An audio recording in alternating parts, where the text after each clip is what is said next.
You make a choice, and right away it feels good. So you stop thinking about it. But that good feeling is exactly where people get caught. Because the choice that feels best today is usually the one that quietly costs you the most later. See, every decision has a step one.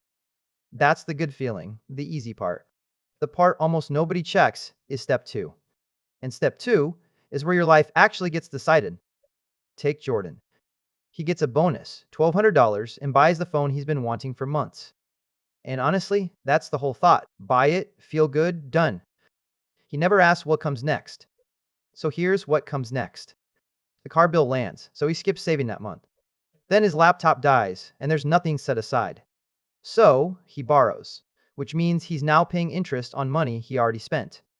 One good feeling, and three problems lined up right behind it, none of which he saw coming. Now here's the interesting part. Same exact situation, but one person asks one extra question, and it changes everything.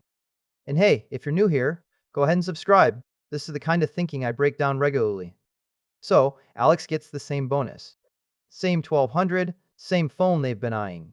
But before buying anything, Alex stops and asks three simple words. And then what? If I spend it all right now, then what happens next month? And what happens if something breaks? So Alex buys the cheaper phone and keeps 400 back. And sure enough, that laptop dies too. Same bad luck, same week. But this time, there's no panic. Alex just pays for it. No borrowing, no interest, no stress. Same money, same events, and a completely different month, all because of three little words. And those three words are the entire skill. It's called second order thinking, and it's much simpler than it sounds.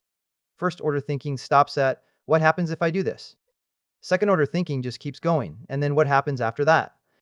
That's really the whole move. You just don't stop at the first answer. Now, if it's that simple, why does everyone miss it? Because the reward you get right now is loud. You can feel it in your hand.